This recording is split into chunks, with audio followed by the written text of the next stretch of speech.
I just got my dream car! I got every exact feature I wanted and nothing more, saving me tons of cash.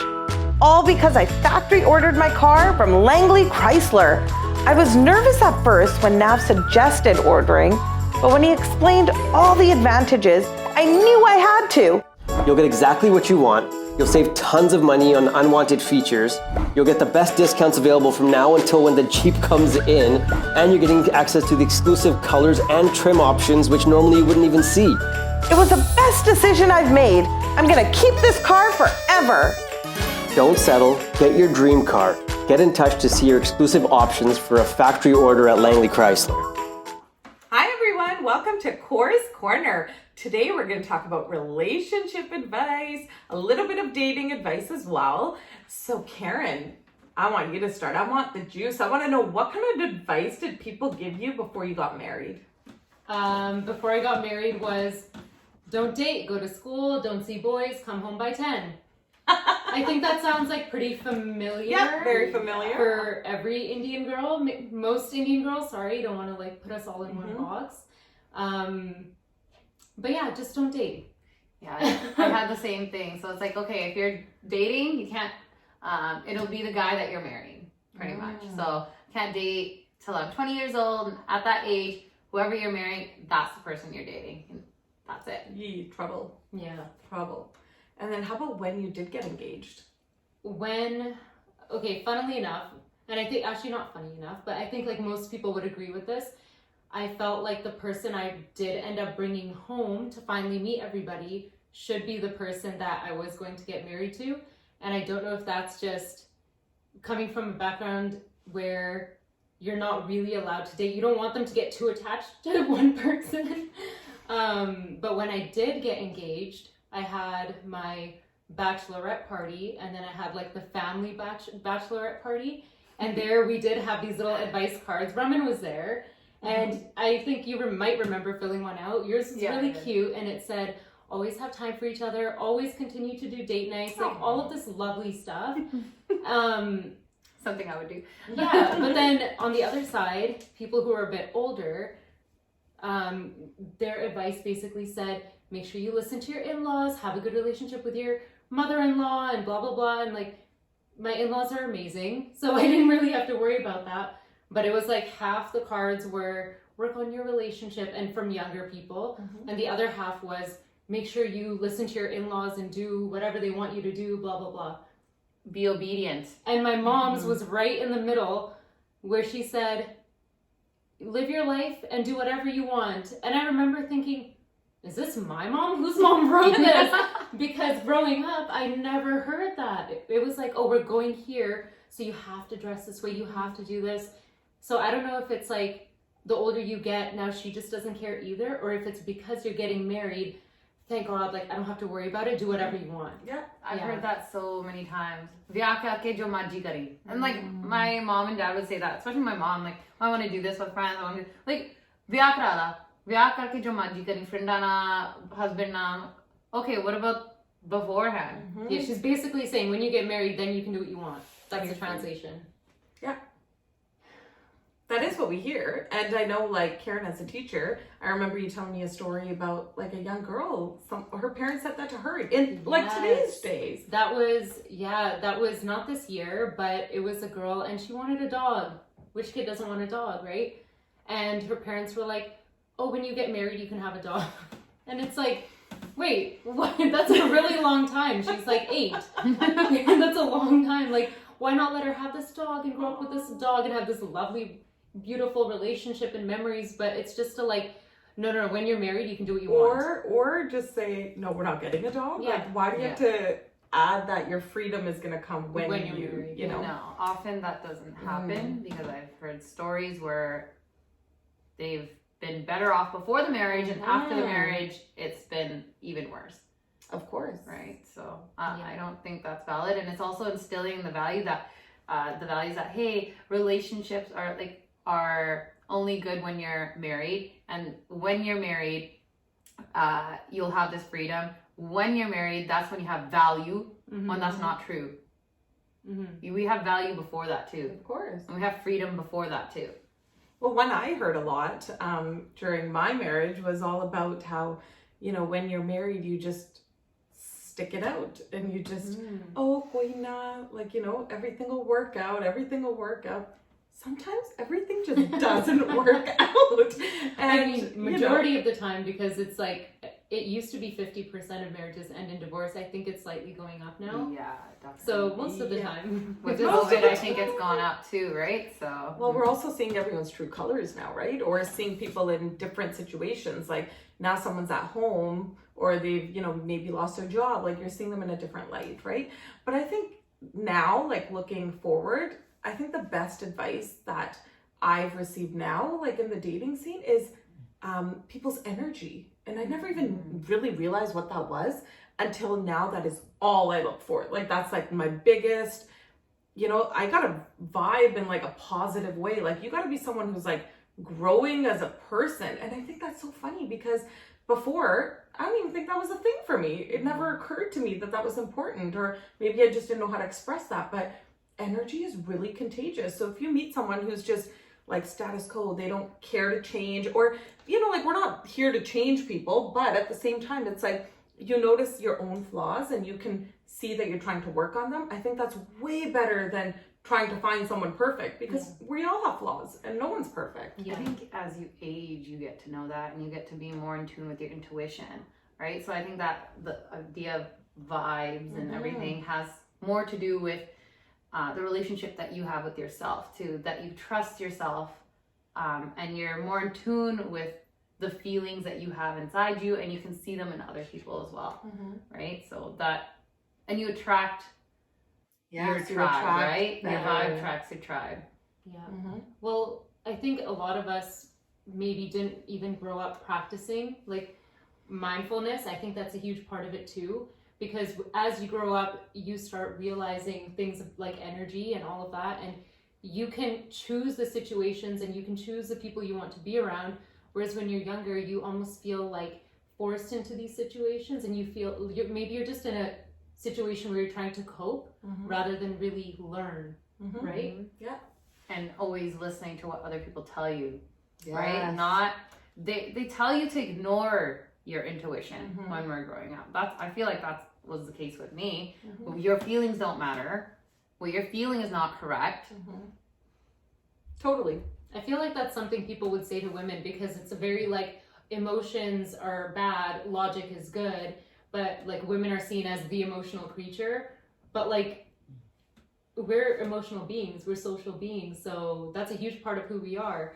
And for someone saying that, I just feel like it's a bit of like a patriarchal idea to just say like, no, emotions or whatever. Women are also emotional creatures. Yeah. We're just suppressing them, and it's not good for them either.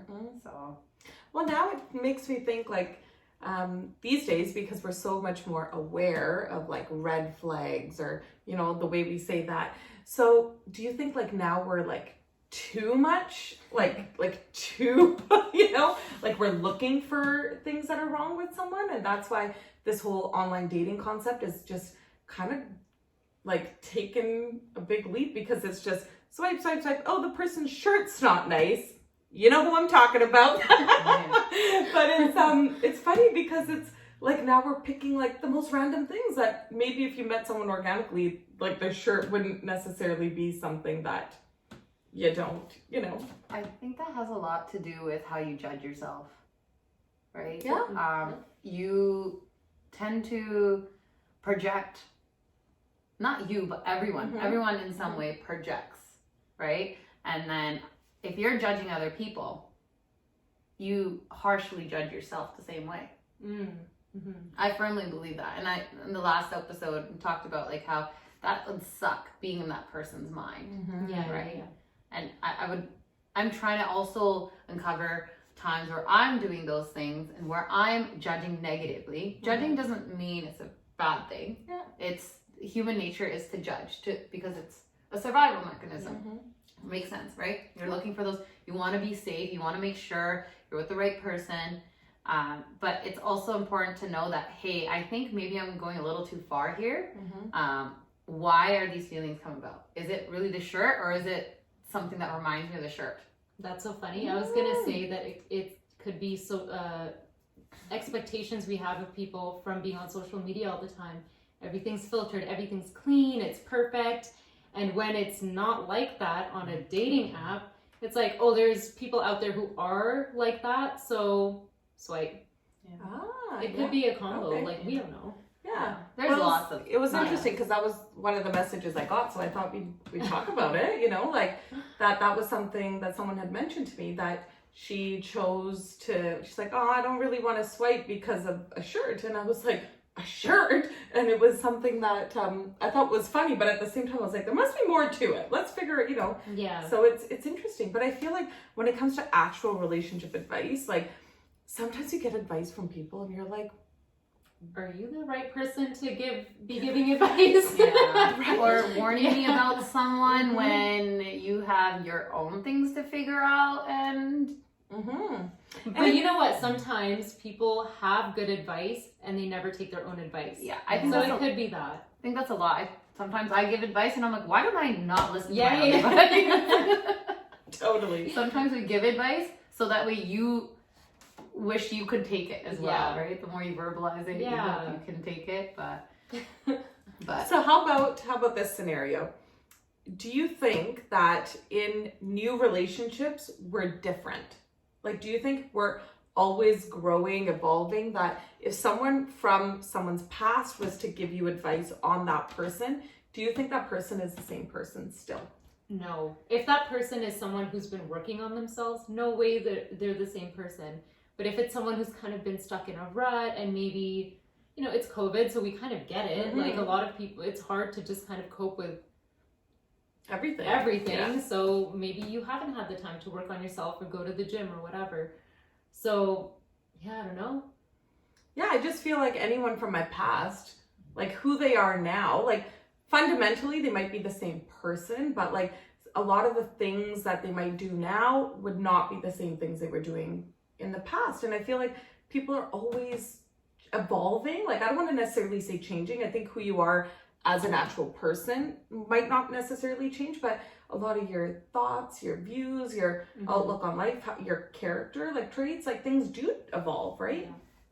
studies have said, like, by the age of 35, you're kind of stuck in your ways. By right? 35. Yeah. Okay. But the thing, unless something drastic happens, right? Okay. That changes your mindset, right? And I think you as a person have to be mindful of that, right? And we're open to. And open to, right? And it really depends on how you see yourself again and how you want to improve. If your values are, hey, I want to improve, I want to evolve, I don't want to be the same person, I want to be better every day, you should follow that more so than anything else. Because who we are like now and versus 2 years ago, or even yesterday, to be honest, is different than who we are today, in my opinion. Well, for me, that rings true, because I want to be better every day. For sure. I agree with that. I think that's kind of the way a lot of us are going now. It's like we recognize our flaws, so we're like, oh, I gotta work on this, and we're vocal about it. And maybe that's why we're like our tribe, like we were saying, it's the same mindset people. And that's why a lot of the times it's not just romantic partners, but you also lose friendships along the way. And it's not necessarily because anyone's holding a grudge. It's like you kind of grow apart because now you have different values, you know? Yeah. So that was my take on that. But I definitely do think that, you know, when it comes to dating now versus maybe dating before, some of the advice that you hear just makes me giggle. And I think a lot of it has to do with different personalities. But I love when people say, oh, I don't respond right away. Oh, you're going to respond right away? Oh, no, I'm not going to respond. Playing games. I don't think we should ever really be playing games. You should be you. And normally when it comes to like my friends, if my friends respond, sometimes I respond right away. Sometimes I get caught up in things and leave it. That's how you should be treating your relationship too. There's times like, okay, if I'm actually genuinely working or in a meeting or something, I might, not only will I not respond, I might not even respond for like 2 days until I remember that I had a missed call, right? Yeah. But if the phone's right there and I'm doing nothing and I'm purposely ignoring it, I find that to be very like weird, like unless I actually don't want to talk, but it's like, oh no, I've got to like wait 2 hours before I respond. And then you're kind of making it seem like, oh, you're Like, I don't know, I feel like it's... Yeah, I wonder who came up with messy. these games, because it just sounds like someone who's very insecure or like just second guessing themselves all the time. To me, it just sounds like that. And then maybe it happened to work 1 or 2 times and it caught on. I don't know, but I'm with you guys. Like, maybe it's because we're older, but I don't really remember myself playing games. I'm sure we've all ghosted people for sure. But yeah, but ghosting's a whole other episode. yeah, sometimes as you're growing up, you're just like, I don't know how to handle this. Yeah. Ignore. And it's like a coping mechanism, right? But the games thing, I never did that with anybody. So what about, instead of the games, I know that we were talking earlier about like tests of a relationship. Yeah. That So was me. Karen, give me your idea on that. Yeah, so we were just talking and kind of saying like, what relationship advice would you give someone? And I was like, I would tell people, and I have told people, like, test your partner or test the person you're dating, because things come up even when you're dating, and the way that that person's going to respond in that moment, that's kind of how it's going to be throughout the whole relationship. I mean, it might change a little bit, but if they can't be there for you at the start, example, if somebody's sick and they're like, oh, okay, cool, like, let me know when you're better, that's like, okay, they don't really want to deal with you unless you're in the mood to party or go out or whatever, versus someone who's saying like, oh, like, are you okay? Do you want me to pick up a coffee or something? Stop by, like, maybe we can watch a movie and chill. Like, that's a whole different level of care. Okay. And that person will pass the test. Like, for me, like, you have to set your own score. Like, for me, like, that person passes my test because those things are important to me in a partner, right? And I don't think we should, like, because some people think test, okay, I'm going to do this to make sure you don't make they're their life better. miserable. You don't make them It's not miserable. vindictive. So like more of like an organic thing. Yeah. Like it happens like and then observe, you like Yeah. see what you want in a partner. Is my partner acting the way I would want my partner to be? I think we need to write out all the things we want in a partner and how they act. And then you will attract that person because you're more aware of it. And then you see, that's your test. Does this person fit what I want in a relationship? Yeah. Right? More so than anything. I guess I would call it.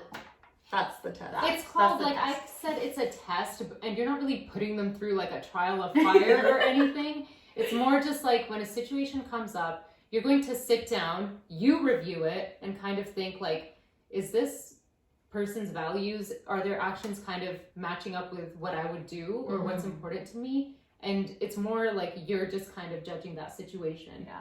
Or the value I of find it. maybe that's why a lot of marriages might have had really big issues, is because a lot of the times really big like life issues don't really come up until something actually happens, right? So I get your test thing. Like imagine you have like a death in your family or all this kind of stuff. Like that's going to happen on its own. And then when it does, it's like, how does a person act? And now, well, you're married with kids now. So, now you've got a whole other issue to deal with.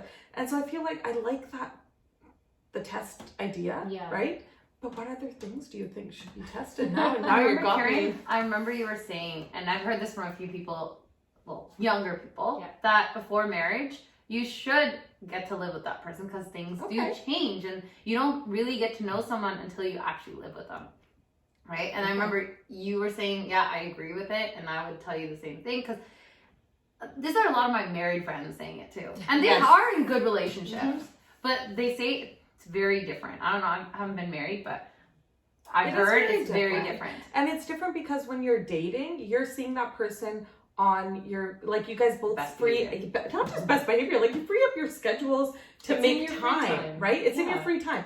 And when you're living with them, they're just there. And so now you're going to see them like the good, the bad, the ugly, all of it. And you're going to see them in their own element. And everyone, I think that's the biggest piece, is you need to be aware of like who you are, right? So for me, when I'm not at my best, or I'm having like my depressive state, is usually I just want to be left alone and sleep for like 2 days, and other people might be the same. But there might be some people who are like, I don't feel good, I want someone around all the time. So like you got to figure out what works for you beforehand and then bring that to the conversation, right? So there's so many little things that you'll only know when you live with a person. Finances really only come up when you're generally living with them, because before that, like, it's not the same, right? Household expenses, chores, like all the things that you do on your regular basis, right? And a lot of men, unfortunately, especially in our Punjabi community, they live with their moms. And not that that's a bad thing, but then when they get married, they don't know where they stand. Like, they don't know. If there's someone know? that's always had something done for them, then yes. Or like someone's always just kind of told them what to do, then it's kind of like, oh, like, who am I, right? Especially if you end up living away from your parents after you get married. But all the stuff you mentioned and being like, oh, there's no test, I would still say there's a test. Yeah? And I would say it would be how open your communication is and how willing that person is to try things. Got it.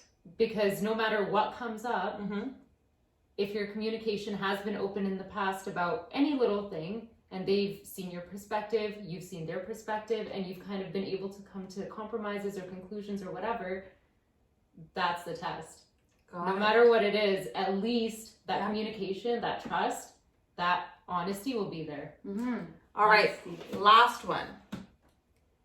What is like a complete deal breaker right now? Like, and I'm talking about an actual relationship, like, or not even a deal breaker. What is your number one thing that that person has to do or say, or just for you? Like, for me, I've got one. And besides the energy thing that I already mentioned, I think that person has to have your back. Like, just in general, you know, like, it doesn't matter what it is, like, just have your back for whatever it's going to be. Like, you're a team. Yeah. And I think that's one of my most important things. Yeah. I think my partner would agree with you. And I think, like, I would, That's why we get along. yeah. And that's the thing, like, as we're growing up and as we go through different things, sometimes you're just like, I can be very logical sometimes, and there were definitely times in our relationship where I needed proof of something before having his back. But yeah, I 100% agree with you. Like, have their back. Yeah. Ride or die is what I call it. Yeah. Well, I Okay. think a lot of people call it, like, I want a ride or die. Right? Got it. So someone that's always there, has your back, and doesn't leave you in the worst of times. Because everyone isn't perfect. Right. And I feel like everyone's there when you're rising, when you're glowing, when it's your good days. Yeah. But like, who's around when you're a mess? Yeah. That's how you know, right? And like, friendship is so important, right? Like, if you're not friends first, like, how are you going to be anything else? I almost feel like being like, we're friends. And so what we do for each other, how we feel about each other, the way I can act with you guys, ideally should be the same way I can act with anybody else. Yeah. But if I feel like I'm not acting that way, then for me, I would feel like there's a red Something flag wrong. in me, Yeah. right? Okay. Yeah. Yeah, I agree with that. Oh, the Do you feel like you're the same you are with us that you are with your husband? Oh God, yeah.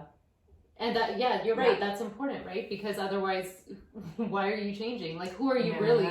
Are you lying to your friends, or are you lying to your partner? Yeah. So Yeah, one or the other. A lot of us have lived double lives or are living double lives. It ain't fun. No. The more authentic you are, the more happier you'll be, honestly. Yes. And yeah, that's all I can say.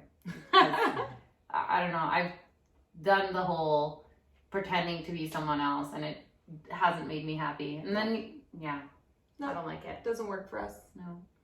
Well, that's why now we don't care. Look at Yeah. Well, that's all for today. Thank you guys for tuning in. Please do subscribe to our YouTube channel. Check us out on Patreon and Instagram. And as always, we'll be back next week. Bye-bye.